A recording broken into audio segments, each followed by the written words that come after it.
بسم الله الرحمن الرحيم. الرحمن علم القرآن، خلق الإنسان علمه البيان. الشمس والقمر بحسبان، والنجم والشجر يسجدان.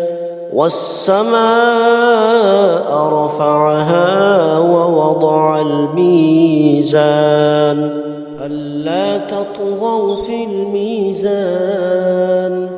وأقيموا الوزن بالقسط ولا تخسروا الميزان.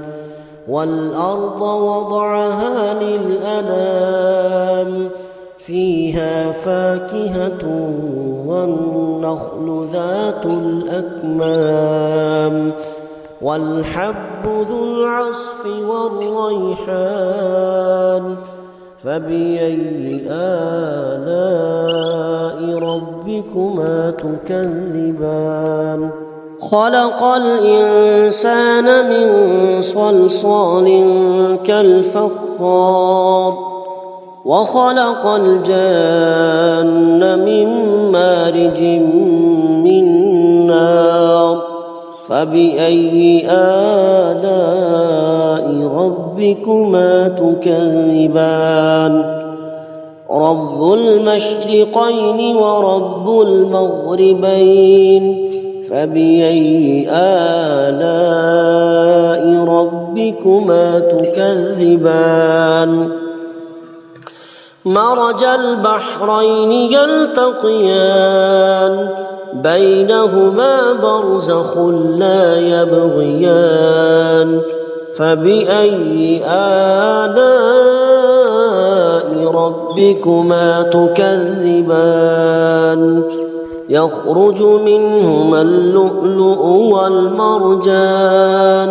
فبأي آلاء ربكما تكذبان؟ وله الجوار المنشآت في البحر كالأعلام. فبأي آلاء ربكما تكذبان؟ كل من عليها فان، ويبقى وجه ربك ذو الجلال والإكرام. فبأي آلاء ربكما تكذبان؟ يسأله من في السماوات والأرض كل يوم هو في شأن.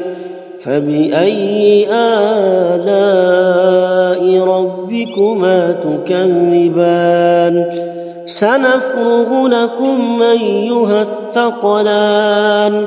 فبأي آلاء ربكما تكذبان؟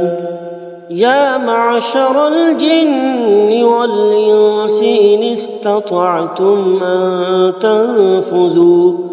أن تنفذوا من أقطار السماوات والأرض فانفذوا، لا تنفذون إلا بسلطان. فبأي آلاء ربكما تكذبان؟ يرسل عليكما شواظ من نار ونحاس فلا تنتصران. فبأي آلاء ربكما تكذبان؟ فإذا انشقت السماء فكانت وردة كالدهان. فبأي آلاء ربكما تكذبان؟ فيومئذ لا يسأل عن ذنبه إنس ولا جان.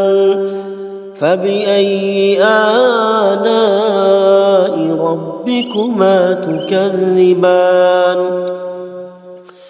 يعرف المجرمون بسيماهم فيؤخذ بالنواصي والأقدام فبأي آلاء ربكما تكذبان هذه جهنم التي يكذب بها المجرمون يطوفون بينها وبين حميم آن فبأي آلاء ربكما تكذبان ولمن خاف مقام ربه جنتان فبأي آلاء ربكما تكذبان ذواتا أفنان فبأي آلاء ربكما تكذبان فيهما عينان تجريان فبأي آلاء ربكما تكذبان فيهما من كل فاكهة زوجان فبأي آلاء ربكما تكذبان متكئين على فرش بطائنها من استبرق وجنى الجنتين دان فبأي آلاء ربكما تكذبان فيهن قاصرات الطرف لم يطمثهن إنس قبلهم ولا جان فبأي آلاء ربكما تكذبان كأنهن الياقوت والمرجان فبأي آلاء ربكما تكذبان هل جزاء الإحسان إلا الإحسان فبأي آلاء ربكما تكذبان ومن دونهما جنتان فبأي آلاء ربكما تكذبان مدهامتان فبأي آلاء ربكما تكذبان فيهما عينان نضاختان فبأي آلاء ربكما تكذبان فيهما فاكهة ونخل ورمان فبأي آلاء ربكما تكذبان فيهن خيرات حسان فبأي آلاء ربكما تكذبان حور مقصورات في الخيام فبأي آلاء ربكما تكذبان لم يطمثهن إنس قبلهم ولا جان فبأي آلاء ربكما تكذبان متكئين على رفرف خضر وعبقري حسان فبأي آلاء ربكما تكذبان تبارك اسم ربك ذي الجلال والإكرام صدق الله مولانا العظيم.